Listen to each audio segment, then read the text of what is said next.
This is Mission Spotlight reporting from the New Hebrides.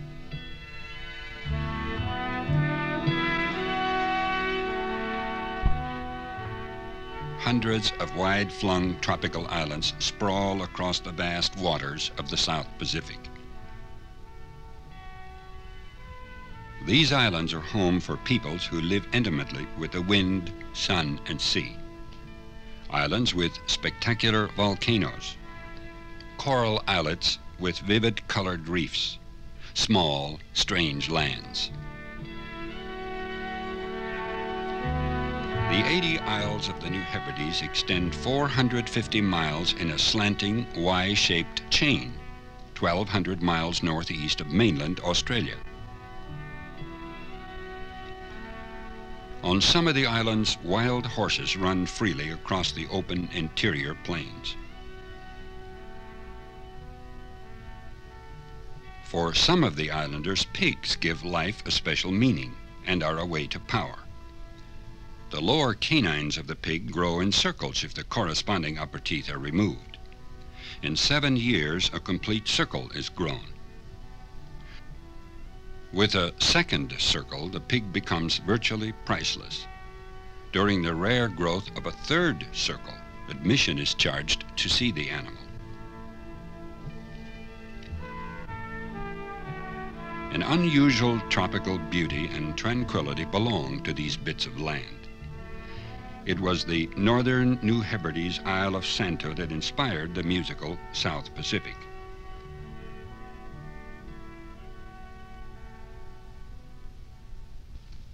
A unique British and French administration governs the archipelago. 2 flags fly above government offices in the capital city of Port Vila. Each morning, a French bugler sends a shrill call. The British bugler joins him, but the bugles are not in the same key, thus symbolizing the fact that the 2 governments do not see eye to eye.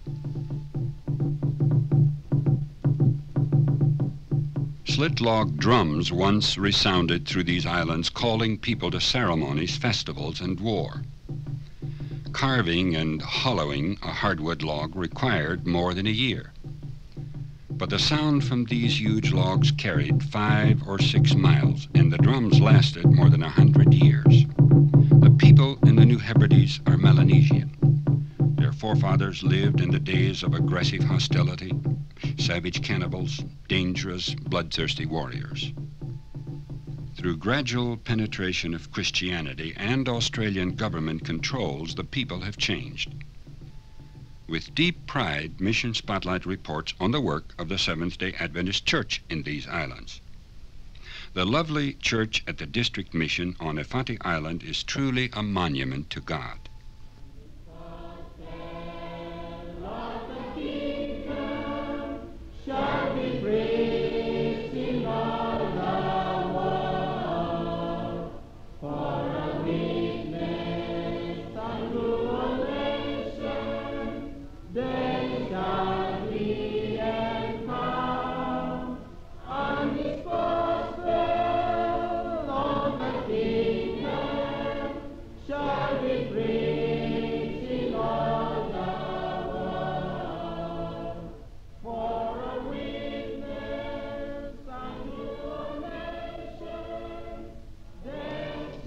With other Sabbath schools around the world, this congregation joins their voices this Sabbath morning.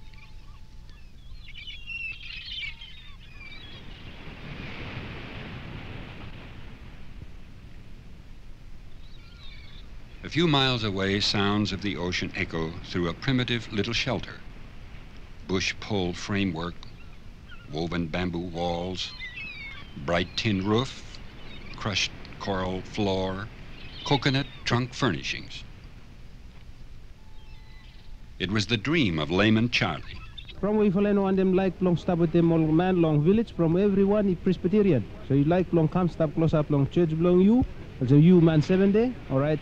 Plenty other man too long church we belong you me 7 days I will come stop with them you follow.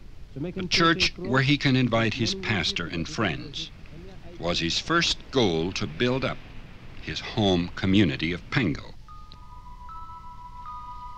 The southern island of Tanna harbors an unbelievably strange religious cult. The story began 200 years ago when traders followed the ocean explorations of Captain James Cook. The trinkets they left on Tanna were like a pot of gold at the end of a rainbow. Generations of poverty-stricken islanders anticipated the day when other ships would unload wonderful things from the outside world. In 1940, a man named John Froome reportedly visited Tanna, promising great prosperity. Froome told the people he would return with trucks, refrigerators, canned foods, unlimited supplies. Red crosses were planted all over the island. Froome had impersonated Jesus, and the people related him to the Christian teachings that had previously come to Tanna. Acceptance of Froome's promises spread like fire. But Froome has never returned. The people are losing hope. In desperate depravity, thousands of Froome followers are finding themselves disillusioned, despondent, disappointed, discouraged. Leaders of the movement are now beginning to associate with the Christians who, 35 years ago, held fast to their faith. Near the Froome camp, an active volcano rises above the landscape. Lava slag covers the ground. Sulfur smoke fills the air. The journey around a volcano after a fresh eruption is extremely treacherous. But on the other side of this mountain, now we welcome you today from the places far away. We are the students of Padre Solution up in their school. As we learn to read and write, and learn to do the right, as we follow day by day the golden rules. Now we welcome you, we pray, from your homeland far. the welcome by Seventh-day Adventist students is a refreshing experience. What a contrast. Up in their school. We are worship God in church, and we go. Most of the children come from homes of faithful Adventists. Some, however, are from families who followed the Froome movement but are now asking to return to the church. Seventh-day Adventist work was once strong on Tanna. Through the years, the Adventist families have shown deep compassion and concern for the followers of John Froome. Members of other surviving Christian religions have not been so considerate. Through love and evidence of a good life at the school, many of the Froome believers are now being reclaimed to the church.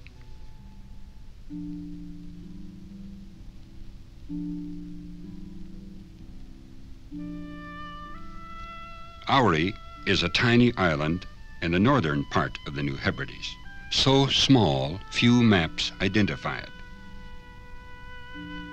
so remote that automobiles have not located it. Seventh-day Adventists own 800 acres of it and have built up a strong mission, a 200-member church, a secondary school of 100 students, and a 28-bed hospital. Only access to the island is by boat. The little mission launch makes a daily trip to the nearby large island of Santo. 2 times each week the boat is used for medical expeditions.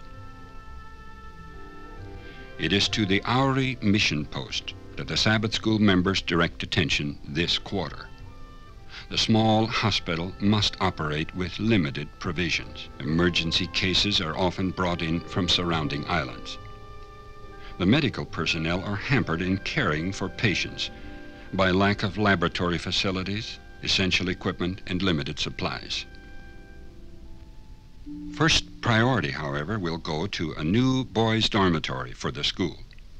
Adrian is director of the educational program. We have hurricane, strong winds and rain here, and these beat in through the walls, and this is making conditions very unpleasant and very unhealthful for the boys.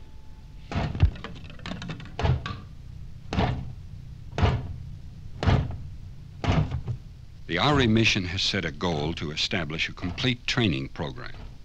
Students must learn how to work to become self-sustaining.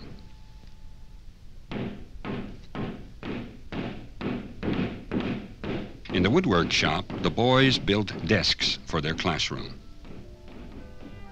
And it brings great pride to them to be able to make useful contributions to their school. The pastor at Auri is an example of the potential of these island people. Pastor Daniel's boyhood home was the island of Tanna. The white sands of Port Resolution were part of the unchanging world that Daniel knew when he played upon them as a child. But one day, Pastor Will, a Seventh-day Adventist missionary, called into the bay and brought with him the good news of salvation that was to draw Daniel and his family out of heathen darkness. Pastor Daniel, our pastor, teacher, and hospital chaplain, living proof of what God can do with a will dedicated wholly to him. Daniel was one of the faithful members who turned away from John Froome. In Pidgin English, he sent his greetings to Sabbath school members in America. Regards or greetings from me fella long our church, long all brethren and sisters in America.